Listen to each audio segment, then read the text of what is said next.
Opine njurin nggih, Pak. Oke, oke, oke. Santai mawon. Iki sinau bareng nggih. Nggih.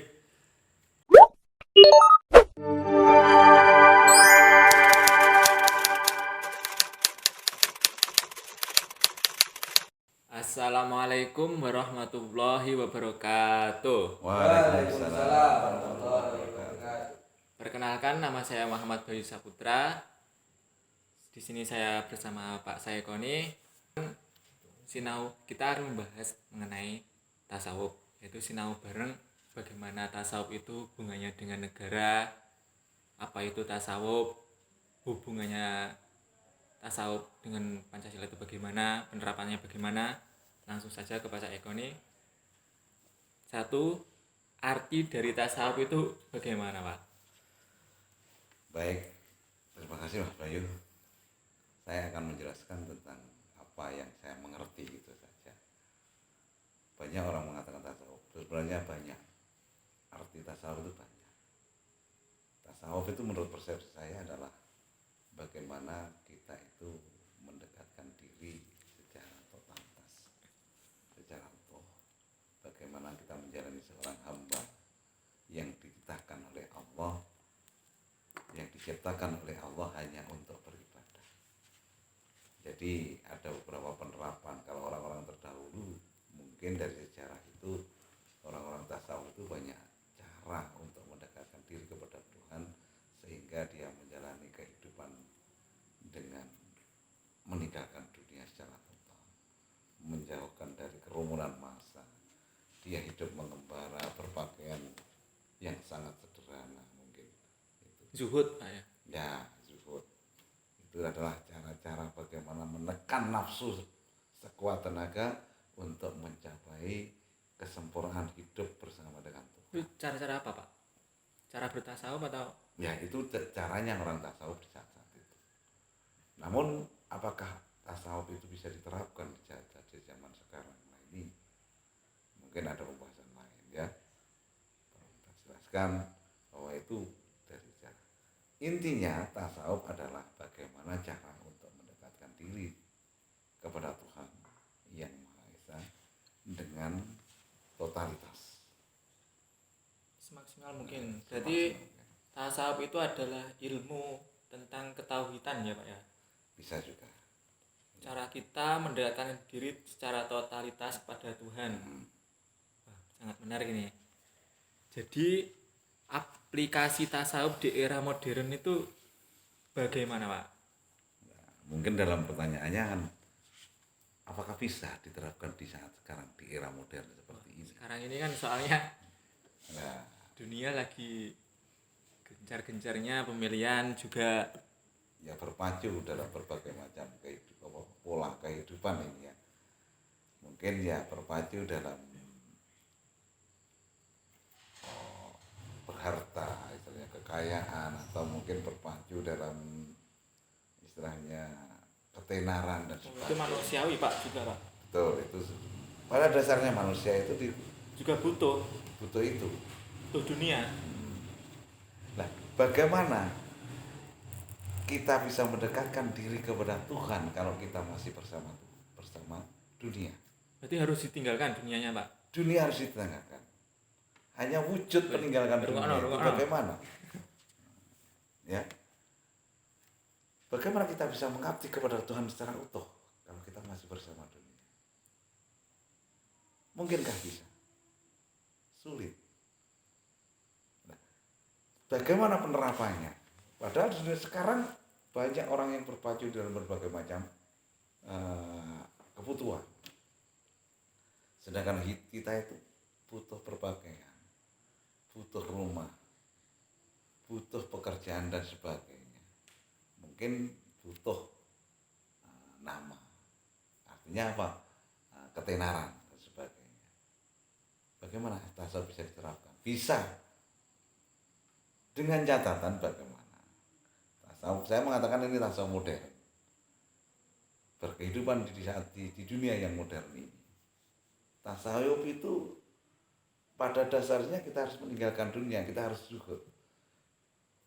Perlu kita ketahui bahwa di saat-saat ini Kita harus belajar untuk menerapkan bagaimana kita mengabdi pada Tuhan secara total. Bagaimana kita hidup bermasyarakat. Bagaimana kita bisa berkarya, berilmu dan sebagainya. Dengan ilmu tasawuf ini. Tapi Kita bisa tasawuf itu bukan pesimis. Tasawuf itu dinamis. tapi mistis Pak. Tasawuf itu kan hubungannya sama Tuhan. Tapi kok bisa menjadikan orang itu bernegara, sedangkan negara itu adalah duniawi gitu Pak. Ya betul. Banyak orang mengatakan bahwa itu bagaimana ya? Kalau orang tidak beriman ya sulit untuk membuktikan ini ya. Tuhan itu sebenarnya dapat dikatakan tidak tampak. Tapi bukti-bukti adanya Tuhan itu kan banyak. Di dunia ini banyak yang membuktikan bahwa Tuhan itu ada. Ada yang lebih kuasa. Siapa yang menjalankan matahari setiap hari terbit kemudian tenggelam? Oh, itu secara saintis Ya, bisa dibuktikan. bisa dibuktikan. Mesti kalau walaupun secara ilmu pengetahuan dan teknologi ini bisa dibuktikan, tetapi apa yang menggerakkan itu? Balik bumi diciptakan itu bagaimana? Wah banyak. Kalau kita kupas dengan itu mungkin waktunya yang terlalu panjang. Hanya saja kita kembali kepada bagaimana kita menerapkan tasawuf dalam kehidupan modern ini. Kita bisa hidup di era modern ini dengan menggunakan ilmu tasawuf. Hati kita yang harus kita batasi. Rasa kita harus bisa menerapkan. Sekalipun kita dititipi oleh Allah harta yang banyak, tetapi kita jangan terpaku. Intinya apa? Mindset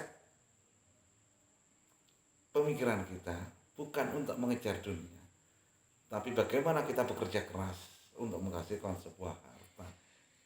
Tuntutan kita adalah bekerja yang keras, berkreatif. Ini karena mensyukuri apa yang telah diberikan Tuhan kepada kita. Bentuk rasa syukur. Nah, bentuk rasa syukur. Kita bersolat adalah rasa syukur. Kita berkarya bagi orang yang otaknya cerdas mungkin, membuat karya tulis dan sebagainya. Ini adalah aplikasi pengabdiannya kepada rasa syukur kepada Tuhan. Saya mempunyai sebuah teori ilmu pengetahuan seperti ini, maka ini harus saya tulis yang bisa dimanfaatkan untuk orang lain. Berarti tasawuf malah akhirat dan dunianya kena semua Pak ya? Ya otomatis dunia dan akhiratnya bisa.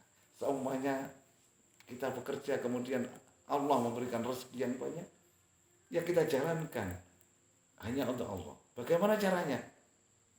Diri kita ini juga dunia. Kita masih hidup, kita punya keluarga. Keluarga butuh makan, butuh pakaian, butuh pendidikan. Apa itu bukan dunia? Dunia. Tapi bagaimana? Ketika kita bekerja keras hanya untuk Allah dan Allah memberikan rezeki kepada kita, kita tasarruf kepada anak, kepada keluarga, kepada orang lain.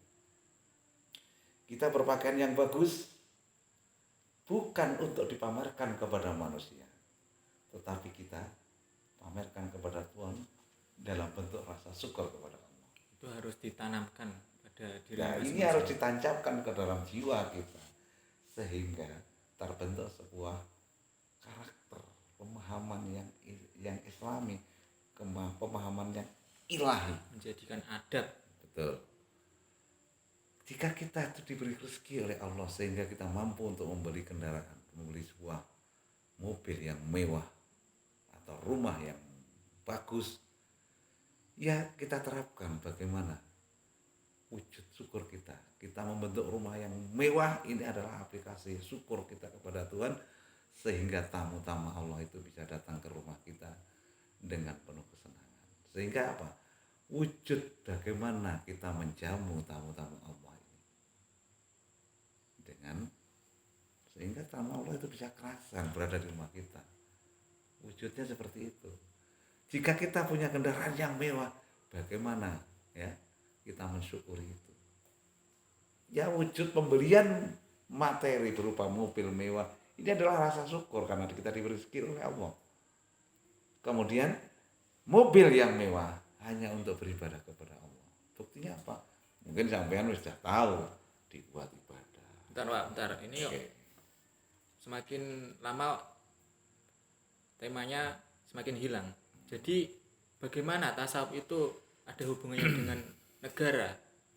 Sedangkan Indonesia itu dasarnya adalah Pancasila, Undang-Undang Dasar. Tasawuf itu apakah ada hubungannya dengan Pancasila dan Undang-Undang Dasar negara Republik Indonesia ini? Ini Mas Ayu. Nah, tatanan kehidupan berbangsa dan bernegara. Bagaimana, apakah kita bisa menerapkan dengan pemahaman tasawuf seperti ini? Saya pikir sebagai bangsa Indonesia, salah satu falsafah kita adalah Pancasila. Dasar negara, ideologi, Ideologi kita cita-cita adalah bangsa. Pancasila, di mana di situ ada 5 sila. Saya yakin itu adalah aplikasi dari penerapan ilmu agama, ilmu tasawuf. Itu tidak Tasawuf, keluar. Pak? Iya, itu tidak keluar dari Islam. Semua 5 dasar itu ya, 5 sila ini Persatuan, bersama-sama. keadilan, Iya, bermusyawarah. Itu masuk dalam tasawuf. ya otomatis. Ketika kita itu mengenal kepada Tuhan, otomatis ajaran Islam adalah rahmatan lil alamin. Kita tidak akan sewenang-wenang menerapkan ini.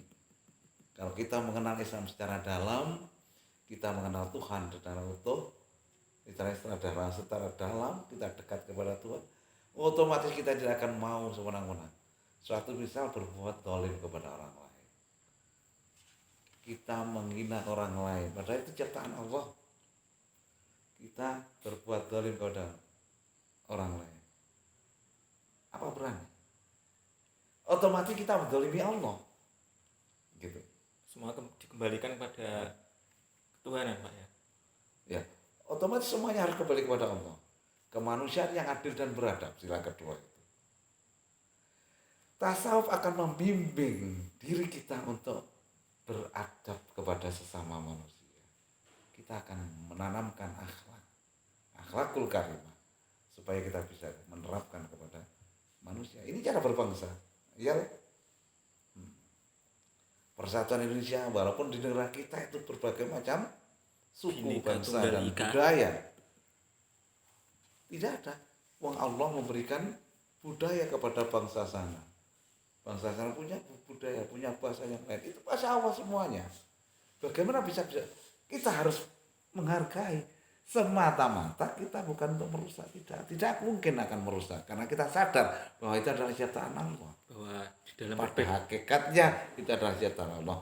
Otomatis kalau kita mau merusak, kita ikat Allah, kita dilihat oleh Allah, sehingga kita sadar, oh, bagaimana saya akan menghidupi itu, bagaimana saya bisa menyatukan itu, gitu loh.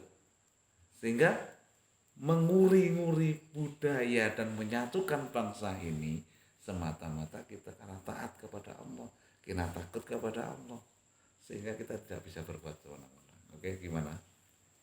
Jadi jika kita muhasabah bahwa merenungi bahwa Allah itu menciptakan dunia berbangsa, bernegara, berbeda-beda, tunggal ika, ini banyak sekali makna, Pak ya. Otomatis. Di dalam perbedaan itu ada kasanah yang tersembunyi. Betul. Bagaimana tasawuf itu kok bisa, Pak? Bangsa Indonesia mestinya ini semuanya harus melihat, membuka mata hati bahwa kita sebagai bangsa Indonesia yang dianugerahi oleh Allah, sebuah negara yang gemah ripah Allah Cilawi, ya, di dalamnya berbagai macam. Nah, ini banyak bangsa-bangsa yang lain yang iri terhadap Indonesia. Karena apa? Kita membuang kayu aja bisa berbuah. Apapun tumbuh di Indonesia dan menghasilkan. Ini adalah anugerah Tuhan yang luar biasa. Kalau kita tahu semacam ini, kita harus mampu bagaimana mensyukurinya itu. bukan untuk direbut. Merebut adalah aplikasi nafsu. Kita jangan bernafsu, kita selalu ingat kepada Allah. Inilah ajaran yang dituntun oleh agama seperti ini. Supaya kita melihat Allah, bukan melihat yang lain. Jika kita ditakdirkan menjadi penguasa secara konstitusi yang dipilih oleh rakyat, ini adalah amanat dari Allah pada hakikatnya. Dan kalau ini amanat dari Allah, apakah kita tega menodai amanah itu sendiri? Sehingga kita berbuat zalim kepada orang lain. Bahkan kekuasaan, ada kesempatan saya mengambil harta orang lain. Bukan hak saya ambil untuk memperkaya diri kita sendiri. Dan apalagi untuk golongan kita. Ini tidak islami. Kalau kita sadar bahwa kita ini adalah dititipi amanah oleh Allah, otomatis semuanya tidak akan terjadi. Itu pesan untuk Ya Islam itu seperti itu, kalau kita itu benar-benar gambaran Islam. ya, Islam seperti itu, dan hidup bertasawuf itu semacam itu aplikasinya. Sehingga ketika kita diberi amanah oleh Allah, yang adalah menciptakan baldatun thayyibatun wa rabbun ghafur, karena Islam adalah hakikatnya adalah rahmatan lil alamin, tidak memandang suku, bangsa, agama dan sebagainya.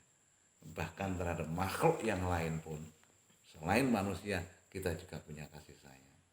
Kita pelihara sehingga kita tidak merusak alam dengan semena-mena. Kita tebangi hutan dan sebagainya. Kita hancurkan lautan dengan semena-mena. Kita gali tanah. Tanah itu juga makhluk. Ada yang membuat, tidak semau gue. Sehingga yang penting menghasilkan kita, tidak semacam itu. Jika toh kita itu diberi amanah seperti itu, bagaimana saya bisa menasarufkan ini? Bagaimana rakyat saya bisa sejahtera? Karena rakyat pada hakikatnya di hadapan Allah itu sama. Sehingga rakyat itu tidak sengsara. Ini adalah aplikasi daripada ilmu tasawuf itu sendiri. Berarti bahwa kita itu harus bisa menempatkan sesuatu pada tempatnya, gitu Pak ya. Kalau yang kita pindah pandang adalah Allah, otomatis kita akan takut kepada Allah tanpa ada yang mengawasi. Sehingga apa? KPK dan sebagainya itu tidak akan berarti bagi kita. Karena kita sudah diamati oleh Allah, sudah diawasi oleh Allah. Gitu. Kita akan terhukum secara batiniah kalau kita sampai melanggar itu. Oke, bisa diterima? Bisa Pak. Oke, masih ada yang lain Mas Bayu? Jadi pembahasan kali ini mengenai tasawuf adalah bagaimana kita bisa menempatkan diri di kehidupan bernegara ini.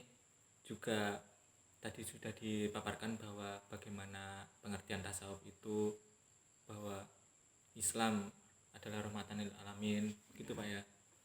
Mungkin cukup itu aja sinau kita hari ini. Ada kurang lebihnya mohon maaf. Mungkin ada pesan-pesan terakhir Pak. Ya, pesan saya, kita sebagai generasi penerus bangsa mudah-mudahan bisa menerapkan keilmuan ini dengan baik, mencoba untuk berkreasi, mencoba untuk berkreatif, ikut menjaga ketertiban dunia, ya. Karena kita sebagai khalifah di muka bumi, khalifah fil ard, sehingga tanggung jawab kita adalah menjaga alam semesta ini. Karena apa? Kalau kita sembrono, kita akan dimintai pertanggungjawaban di akhirat nanti. Walaupun kita tidak menjadi seorang pemimpin secara konstitusi, tapi bagaimana kita memerankan diri kita sebagai rakyat untuk bisa taat kepada pemimpin yang ada. Jika kita tidak ada kecocokan dalam kepemimpinannya, kita bisa melalui jalur-jalur yang ada. Masih bisa dimusyawarahkan. Jalurnya adalah musyawarah. Ud'u ila sabili rabbika bil hikmah wal mau'izatil hasanah. Wajadilhum billati hiya ahsan. Dengan cara yang baik, tidak dengan cara demonstrasi dan sebagainya. Terima kasih. Itu mungkin pesan pesan-pesan saya. Ya cukup sekian teman-teman. Jika kurang lebihnya mohon maaf. Assalamualaikum warahmatullahi wabarakatuh. Waalaikumsalam.